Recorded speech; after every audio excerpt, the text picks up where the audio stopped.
अगर दिल में प्रेम है तो उसे अपनी जिंदगी की सच्चाई बन जाने दो। ये कौन सा प्यार है जो बस दिल में रहता है और कर्मों में अभिव्यक्त नहीं होता। गले लगना तो दूर है, वो बगल में खड़ा है, वो उसको देखेगी भी नहीं, उसको बात भी नहीं करेगी आई लव यू टू। काश कि उस एक को आई लव यू बोल दिया होता जो हकदार था। मरने का मतलब होता है किसी पे मर मिटना। एक ही तो होता है जिस पे मर मिटा जा सकता है, उसके अलावा नहीं मर मिट पाओगे। नमस्कार आचार्य जी। आचार्य जी, आपको 2 साल से सुन रहा हूँ, काफ़ी मदद मिलती है आपको सुनकर, और आज मौका मिला आपसे बात करने का तो एक साझा करना चाहता हूँ।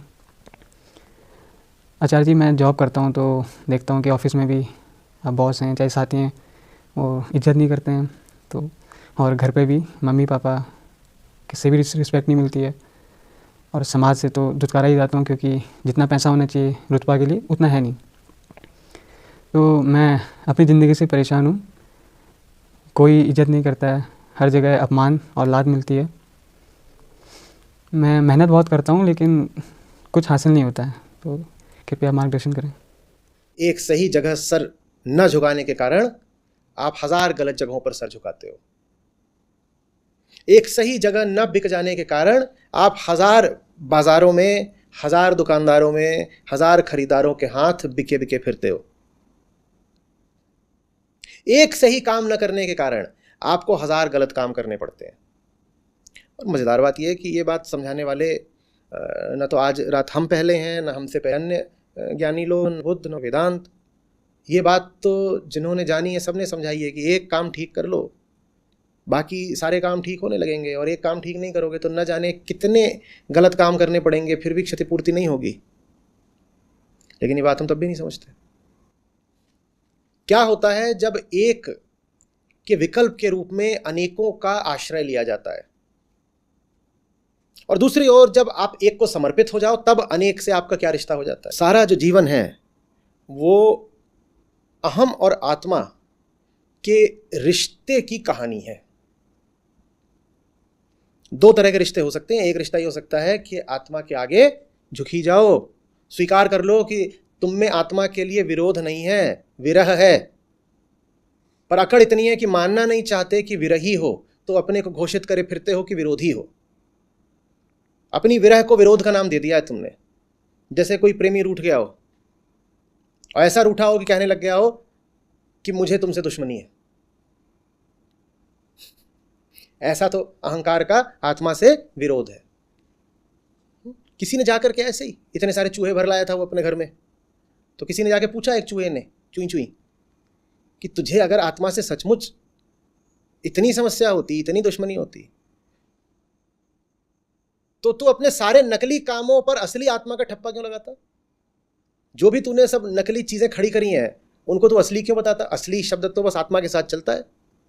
तूने अगर नकली चीजें खड़ी करी हैं तो तू उन पे ठप्पा भी नकली का ही लगा देता, कह देता नकली है नकली है।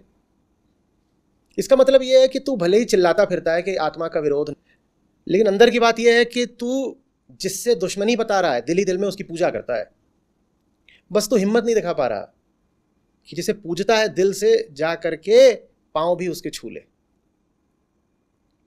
बस तू हिम्मत नहीं दिखा पा रहा कि जिसे तूने दिल से लगा रखा है जा करके उसे गले से भी लगा ले। ये हिम्मत नहीं दिखा पा रहा। तो दिल में छुपा रखा है, बात छुपी रहती, किसी को पता नहीं चलती। जब पता नहीं चलती तो कोई जिम्मेदारी नहीं आती। अपने ही दिल में एक प्रेम लेके घूम रहा है, और कह रहा है दिल में रखूंगा, प्रकट कर दिया तो बड़ी जिम्मेदारियां आ जाएंगी, कष्ट से गुजरना पड़ेगा, मिट जाना पड़ेगा। तो बाहर बाहर क्या दिखाऊंगा? तकरार, गुस्सा, क्रोध, विरोध, शत्रुता। और भीतर ही भीतर क्या लेके घूमूंगा? प्रेम।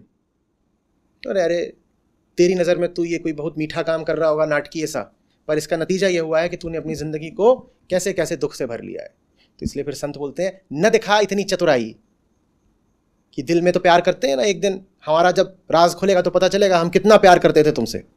सर सौंपो सीधे लड़ो, काहे करो कुदाव। अगर दिल में प्रेम है तो उसे अपनी जिंदगी की सच्चाई बन जाने दो। समझ में आ रही है बात? ये अगर दिल में प्रेम है तो उसे अपने रोजमर्रा के एक एक कर्म की ईमानदारी बन जाने दो। ये कौन सा प्यार है जो बस दिल में रहता है और कर्मों में अभिव्यक्त नहीं होता? दावा कर रहे हो जिससे कि मोहब्बत रखता हूं, दिल दिल में कह रहते हो कि इससे मैं मोहब्बत करता हूं, और तुम्हारे कर्मों में दिख रहा है कि तुम उससे बगावत करते हो। ये कौन सा प्रेम है जिसमें मोहब्बत सारी दिल में रहती है और कर्मों में बगावत रहती है? दिल में उसकी प्रतिमा है, हाँ, तुम्हारी मूर्त लिए घूमते हैं, बड़ी प्यारी है, तो तुम्हारे कर्मों में क्यों नहीं ईमानदारी है? अहंकार का यही नाटक फालतू का।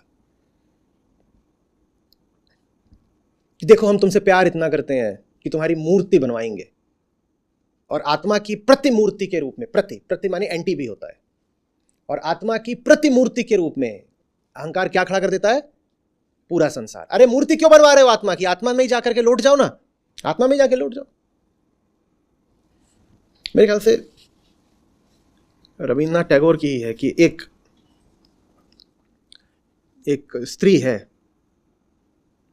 और वो एक चिट्ठी पढ़ने में बहुत खो गई है। वो चिट्ठी पढ़ने में बिल्कुल खो गई है। उसके प्रियतम की चिट्ठी आई है, वो चिट्ठी पढ़ने में खोई हुई है। सांझ का समय है, लंबा पत्र है, अब वो उसको खोल करके पढ़ रही है। एक बार पढ़ा, 2 बार पढ़ा, प्रिय का है कितनी भी बार पढ़ो मन नहीं भरता, वो उसको 1 बार पढ़ती है, 5 बार पढ़ती है। और ये कहानी है, कविता है, ये आगे बढ़ती है तो पता चलता है कि जितनी देर वो पढ़ रही थी वो प्रियतम बिल्कुल बगल में ही खड़ा था उसके, उसने सर ही उठा के नहीं देखा।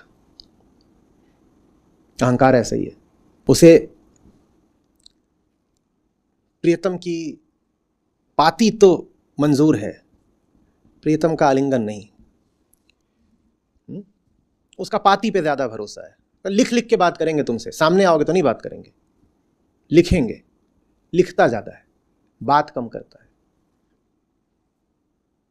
दूर चले जाओ तो लेटर लिखेंगे, दूर नहीं भी हो, पास हो तो भी लिखेंगे। वो पाती पढ़े जा रही है, वो खड़ा है सामने से कर लेना बात। और बात भी क्यों करनी है? उठ जा, गले लग जा। गले लगना तो दूर है, वो बगल में खड़ा है, वो उसको देखेगी भी नहीं, उसको बात भी नहीं करेगी। वो किसमें बिल्कुल अपने आप मशगूल है, मस्त है, प्रसन्न है। क्या?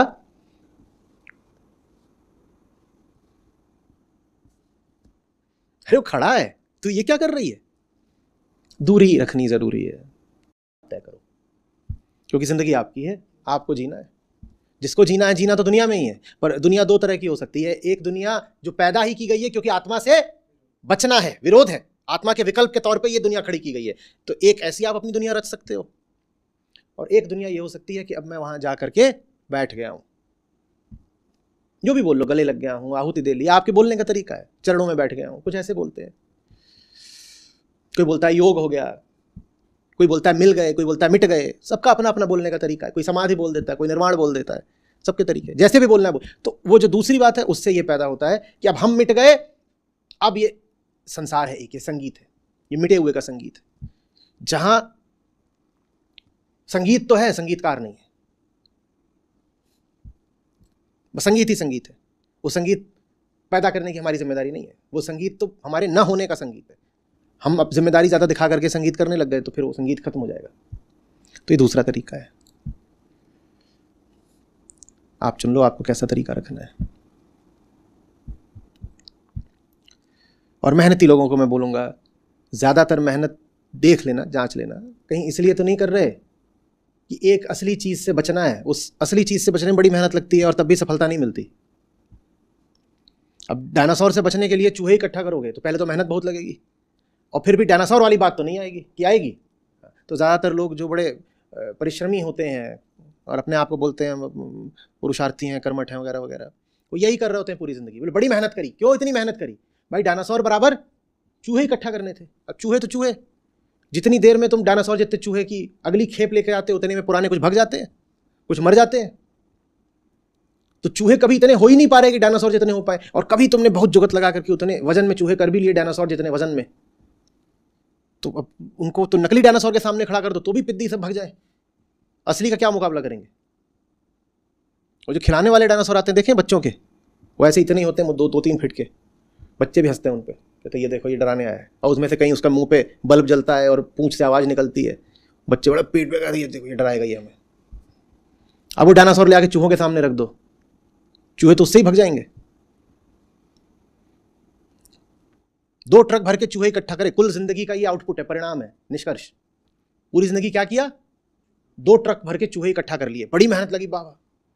बोले तुम हमें हल्का समझते हो, हमारा 60 साल का अनुभव है। अनुभव तो है 60 साल का, कर क्या रहे थे 60 साल?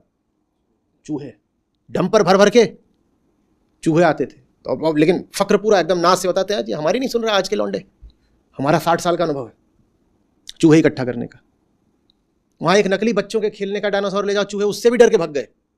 ये लो, ये आपकी जिंदगी का कुल नतीजा, ये आपके जीवन की गरिमा, ये आपके श्रम की सार्थकता। दावा क्या था? डायनासोर की बराबरी करेंगे, कर ली। एक बड़े अलग संदर्भ में था, जो मिलके मजदूर वगैरह होते थे उनको संगठित करने के लिए और उनको थोड़ा ज्ञान देने के लिए कविता कही गई थी, पंक्तियां थी कि पढ़ना लिखना सीखो मेहनत करने वालों। एक बड़े दूसरे अर्थ में वो हम सब पे लागू होती हैं, क्योंकि मेहनत तो हम सभी कर रहे हैं भाई। वहाँ जब बोली गई थी, मेरे ख्याल से सफदर हाशमी की पंक्तियाँ हैं कि पढ़ना लिखना सीखो वो मेहनत करने वालों, तो वहाँ ये कहा गया था कि तुम सब अशिक्षित लोग हो, इसीलिए तुमको ये जो मिनियल लेबर है कि ईटेड होना और ये सब करना, ये तुम्हें करना पड़ता है, तो पढ़ना लिखना सीखो तो समाज में आगे बढ़ोगे। उन्होंने इस अर्थ में कहा था, पर एक बहुत दूसरे अर्थ पे वो पंक्तियाँ हम सब पे लागू होती हैं कि भाई ये जो इतनी मेहनत कर रहे हो, पढ़ना लिखना सीखो। क्या पढ़ना? गीता पढ़ना,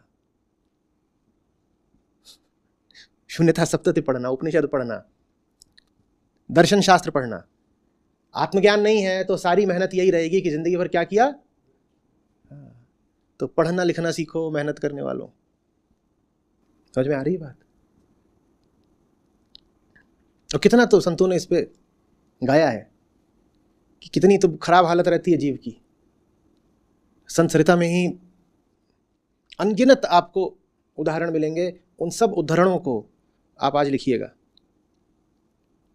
कि जो भ्रमित जीव होता है वो कितनी ठोकरें खाता है, अपनी देखे बड़ी मेहनत करता है, जिंदगी भर वो खटता है और फिर मेहनत करते करते ही समाप्त हो जाता है, क्योंकि उसकी मेहनत वैसी ही रहती है जैसे वो अंधे कुएं की तरफ भाग रहे थे। बड़ी मेहनत करके वो भागेंगे, 20-50 किलोमीटर वो भागते चले जाएंगे अंधे, और ऐसा नहीं कि व्यर्थ भाग रहे हैं, उनको प्यास लग रही है, उनकी देह जल रही है, वो इसलिए भाग रहे हैं कि बताओ पानी कहाँ है। तो भागने के उनके पास कारण तो है, पर उनके पास क्या नहीं है? ज्ञान नहीं है। न तो उनके पास बाहर का ज्ञान है कि कुआं कहाँ पर है, न उनके पास आत्मज्ञान है कि जान जाएं कि हम तो अंधे हैं। भीतर के ज्ञान को क्या बोलते हैं? विद्या या आत्मज्ञान, और बाहर के ज्ञान को क्या बोलते हैं? अविद्या या सांसारिक ज्ञान या भौतिक ज्ञान। दोनों में कुछ भी नहीं है, दोनों में कुछ भी नहीं है। तो दौड़ धूप खूब रहती है, श्रम खूब रहता है, हाथ कुछ नहीं आता, जीवन व्यर्थ जाता है। समझ में आ रही बात? तो ये जो हमारी सारी दौड़ धूप है, ये जो हमारा सारा उठना गिरना मचलना है, वो वास्तव में बस आत्मा के विरोध का हमारा द्वंद्व है। हम लगे हुए हैं डायनासोर से कुश्ती करने में कि तुझे हरा देंगे। एक मैंने चर्चा करी थी, उसका शीर्षक था कि अपने आग्रह की मजबूती जाननी है तो जाओ भिड़ जाओ ऋषियों से, कुछ इस तरीके से। पूरा शीर्षक याद नहीं, पर इतना था उसमें कि जाओ भिड़ जाओ ऋषियों से। वो मैंने इसीलिए कहा था, मैं तो तुम जाके डायनासोर से भिड़ क्यों नहीं जाते, सीधे भिड़ जाओ, तो तुम्हें पता चल जाएगा कि बाप कौन है। तुम सीधे भिड़ते भी तो नहीं हो, तुम कुदाव चलते हो, तुम कुटिलता पूर्वक चालें चला करते हो। जाओ सीधे बहस ही कर लो, या सीधे जोर आजमाइश कर लो, पंजा लड़ा लो, आर्म रेसलिंग, तो पता चल जाए बाप कौन है। तुम वो भी नहीं करते, तुम पीठ पीछे चुटकी काटा करते हो, 2-2 रुपए की चिंदी चोरी किया करते हो पीठ पीछे। तुम्हें विरोधी करना है तो खुले में आ जाओ ना, और जो खुले में आके विरोध करने आए वो मिट गए। डायनासोर से सीधे जाकर के लड़ोगे तो मिट ही जाओगे। लेकिन हम बड़ा एक छली तरीका निकालते हैं, हम कहते हैं पहले मैं चूहों की क्या तैयार करूंगा?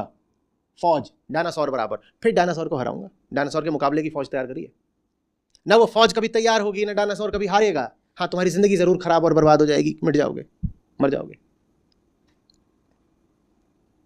समझ में आ रही है बात?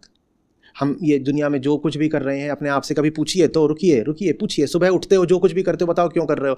अगर ईमानदारी से पूछोगे तो जवाब ये मिलेगा, सच का विरोध करने के लिए कर रहा हूं जो भी कर रहा हूं।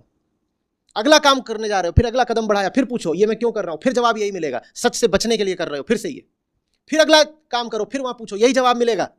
जो सच्चाई है, जो एब्सोल्यूट है, आत्मा है, उसी से बचने के लिए फिर से तुमने एक और नकली काम करा। अभी कहीं कुछ लिखो, किसी को कुछ बोलो, किसी दिशा में जाओ, कोई काम ना उठे, कुछ खरीदो, कुछ भी पूछो अपने आप से, क्यों कर रहा हूं। जो उत्तर मिलेगा वो परेशान करेगा।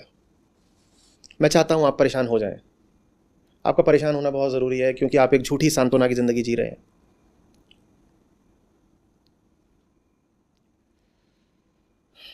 आप स्थिर तो हैं, पर आप बहुत गलत जगह स्थिर हो गए हैं। आप जमे तो हुए हैं, आप बस तो गए हैं, पर आप बहुत गलत जगह जमे और बसे हुए हैं।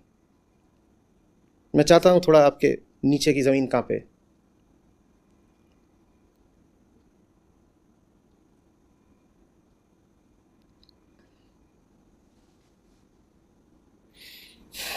दुष्यंत कुमार की है।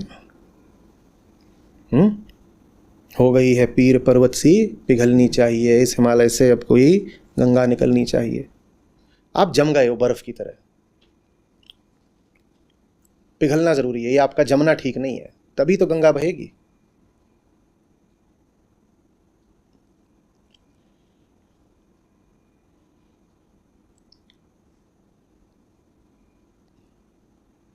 समझ में आ रही है बात?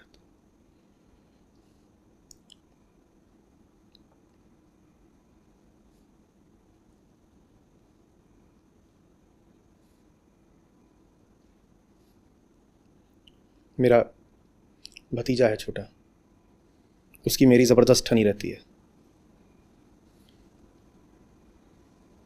और उसका ज़िंदगी में एक ही लक्ष्य है, किसी भी तरीके से मुझे हराना। है अभी छोटा ही, 4-5 साल का है, पर ये संकल्प उसने 2-2.5 साल में ही कर लिया था कि एक ही असुर है खानदान में, इसको मैं ही ठीक करूँगा। तो मैं घर गया, उसके खिलौने वगैरह की जिम्मेदारी मेरी रहती है।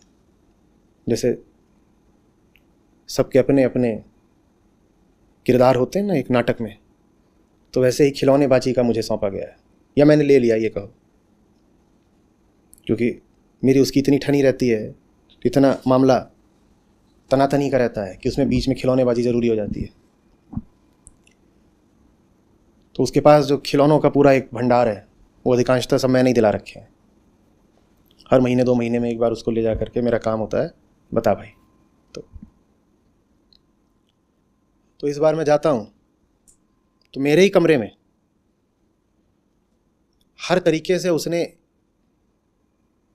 खिलौने सजा रखे हैं, सजा भी नहीं रखे, सेट कर रखे हैं, जैसे किसी दुश्मन पे किए जाते हैं। वो उन खिलौनों से मुझे फतह करने की तैयारी में था। तो मैं जाऊंगा, मेरा तकिए के नीचे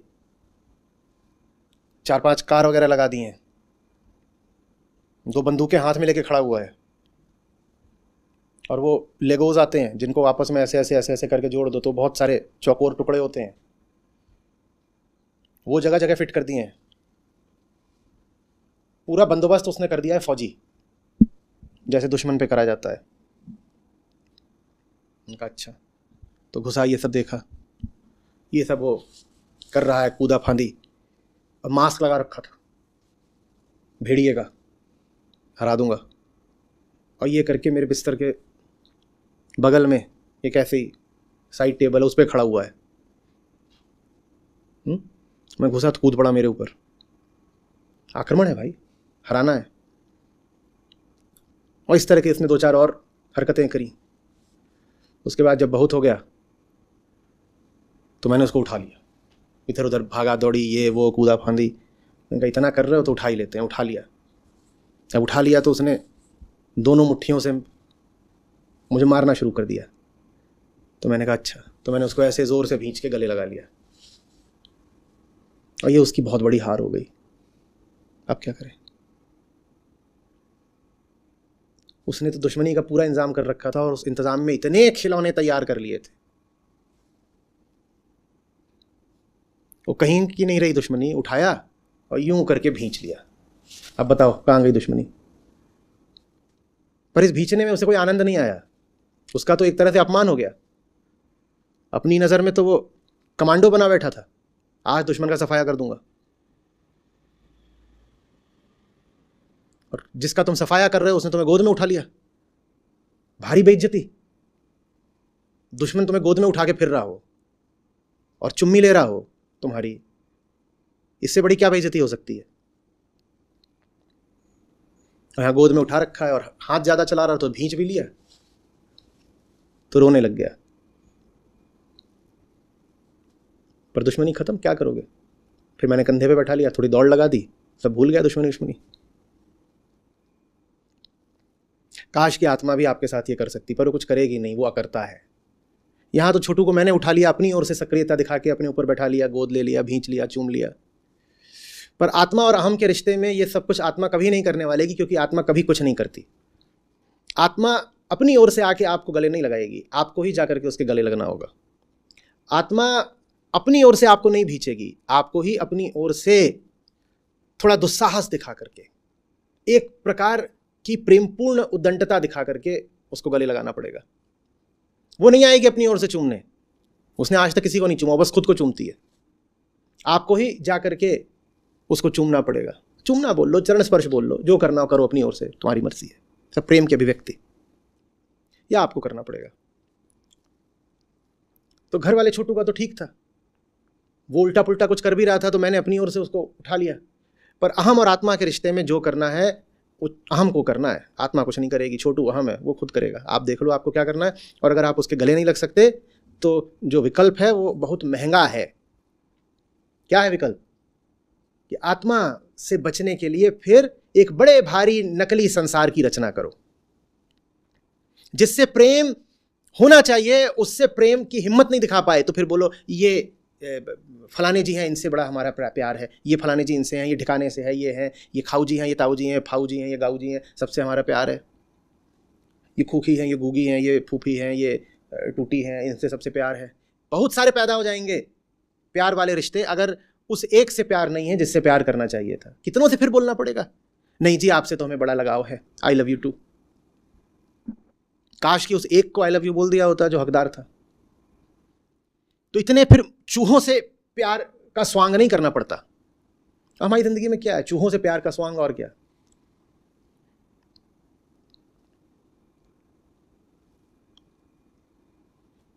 जीवन में वो उठा लाओ डायनासोर, दानासुर। अब ठीक है, मामला जरा शास्त्रीय लगा। उसके बाद चूहों से मुक्ति मिल जाएगी। और वो दानासुर नहीं लाओगे तो चूहे ही चूहे। वो बचपन में कहानी पढ़ी होगी, पाइट पाइपर ऑफ हेमिलिन। शहर में क्या हो गए थे बहुत ज्यादा, और यूरोप में इतना प्लेग क्यों फैल गया था? चूहे, चूहे चूहे।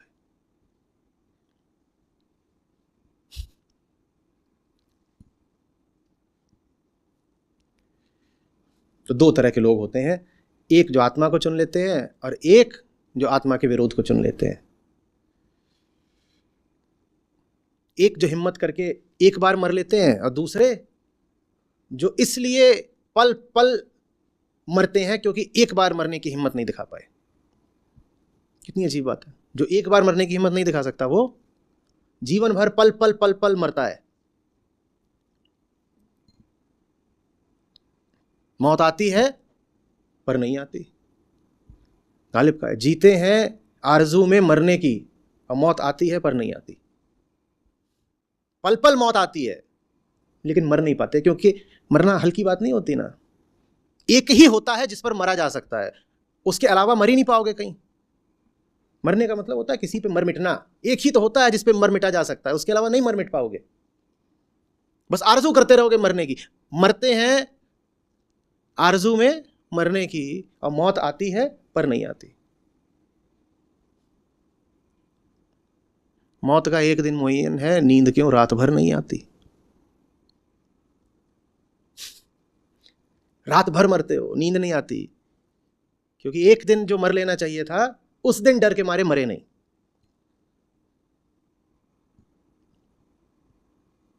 मरो हे जोगी मरो। ऐसे ही थोड़ी मोहे मरण का चाव, मोहे मरण का चाव। अरे मौज है, साफ हो जाओ बिल्कुल। और क्या होता है, जिस मरणी गोरख मर जीठा। वो मरना ऐसा नहीं है कि मिट जाओगे, वो मर के जी उठते हो। सारी बात समझ में? या तो सही काम कर लो, नहीं तो उस सही काम के नकली करोड़ों हजारों विकल्पों में जिंदगी भर मेहनत करते रहो। और वो सारी मेहनत भी कैसी जानी है? व्यर्थ, कुछ नहीं मिलना उस मेहनत से। बस अपने आप को ढांढस देते रहोगे कि बड़े मेहनती हैं, ये करा वो करा, ये पाया, संघर्ष किया। संघर्ष सिर्फ आप संघर्ष करते रहे हो, इससे आपका थोड़ी कोई सम्मान, कुछ श्रेय हो जाता? किस दिशा में संघर्ष करते रहे हो, क्यों करते रहे हो, किस नीयत से करते रहे हो, ये तो बताओ। कबीर साहब का आप लोग लिखिएगा कि जब युद्ध का नाद होता है, रणदुदुम्भी बजती है, तो उसका सूरमा पर और कायर पर कैसे विपरीत प्रभाव पड़ता है। एक तरह से मेहनत दोनों ही करते हैं, रणभेरी बजी है, अब मेहनत दोनों ही करेंगे, पर देखो दोनों कितनी अलग अलग तरह की मेहनत करते हैं। एक क्या करता है, एक टूट पड़ता है, उससे पूछो क्या किया, कहेंगे ये तो बिल्कुल देखो टूट पड़ा। और दूसरा फूट पड़ा, इसका क्या हुआ, फूट लिया। मेहनत तो दोनों नहीं करी। टूट पड़ने और फूट पड़ने दोनों में मेहनत लगती है, बल्कि फूट पड़ने वाले को ज्यादा लगी होगी, कितनी जोर से भागा होगा। मेहनत तो कर ही रहे हो, ढंग की कर लो।